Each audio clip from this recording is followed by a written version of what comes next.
Fala pessoal, meu nome é Gabriel. Eu vim aqui deixar meu depoimento sobre o curso Pontuação Score. Antigamente o meu score era muito baixo, estava entre 150 a 200, eu não conseguia comprar nada no meu nome por causa do meu score baixo.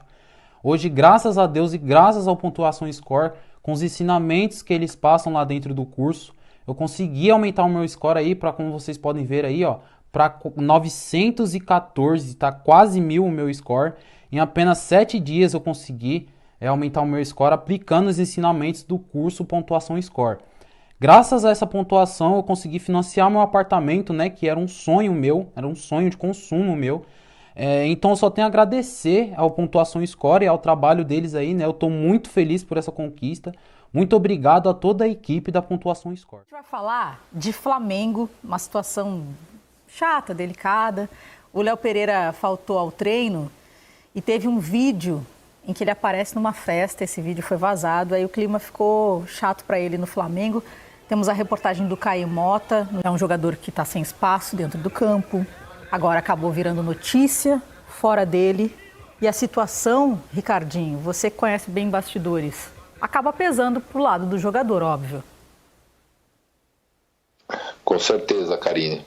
Até porque, pelo vídeo e pelo momento dele no clube, não sendo uma das primeiras escolhas do treinador, por esse momento que todos nós estamos vivendo há algum tempo de pandemia, a gente pode falar que ele fez tudo errado, né?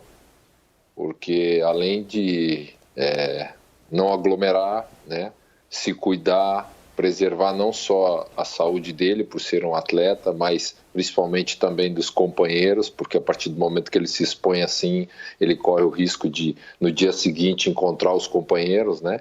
E de repente, no momento que a gente vive, ter se contaminado, né? Por mais que se testem muitas vezes os atletas, né? Mas além disso, tem a questão do treinamento, né? Que é o compromisso dele, o trabalho dele, ele deveria se apresentar e aí teve uma justificativa para os médicos, enfim. Essa é uma questão que, lógico, internamente o Flamengo vai resolver, mas pesa muito tudo isso que aconteceu. Se os clubes continuarem jogando quando a seleção brasileira se reúne para datas oficiais, é um dos descalabros, né, que acontecem no futebol brasileiro e fazem com que a seleção brasileira seja vista pelos torcedores dos melhores times, porque os convocados do Brasil estão evidentemente nas melhores equipes, mas esse conflito faz com que, para essas torcidas, a seleção se torne um problema, uma inimiga, afasta, um inimigo. Afasta, Um estorvo, afasta ainda mais os torcedores mais ligados ao futebol do que é a seleção nacional. Exato. Esse assunto pode nos levar a uma outra discussão, que não é para hoje, a respeito do futebol de seleções, o espaço que as seleções ainda têm na vida das pessoas que acompanham esse jogo. Mas o que eu entendo em relação a convocações é que não é o atual treinador da seleção. Todos eles, todos os anteriores, na hora de convocar a seleção brasileira para jogos oficiais, para jogos de eliminatórias, para jogos de Copa América, evidente, para Copas do Mundo, estão preocupados naquilo que é o trabalho deles e os jogadores que melhor servem a esse trabalho. No caso do Flamengo, quem quer que fosse o técnico da seleção, teria várias peças a escolher e, se pudesse, levaria todas elas. Mas existe aí um racionamento por causa desse problema criado pelo calendário. Então, treinadores costumam chamar 2 de cada equipe. E aí é que eu acho que a gente chega no Gerson. Eu convocaria o Gerson, tá? Ele seria um dos principais nomes da minha lista. Eu acho o Gerson um jogador maravilhoso e ele seria convocado para a seleção brasileira se eu fosse o treinador. Agora, eu também sou capaz de entender que num time que tem o Gabriel Barbosa, num time que tem o Everton Ribeiro, independentemente de estar agora numa fase ruim, mas o Everton Ribeiro foi convocado em novembro do ano passado, com conversas e perspectivas até de ser titular pelo futebol que ele jogava naquela época e merecia toda essa atenção e essa consideração.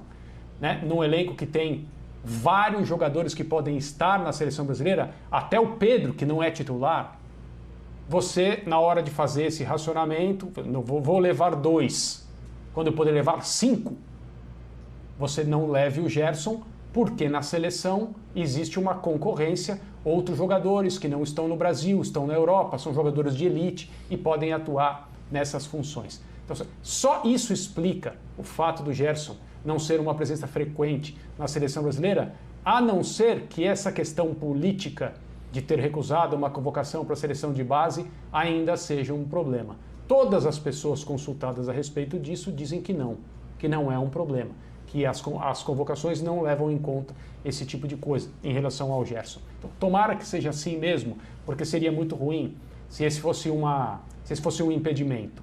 Agora, como jogador, tremendo.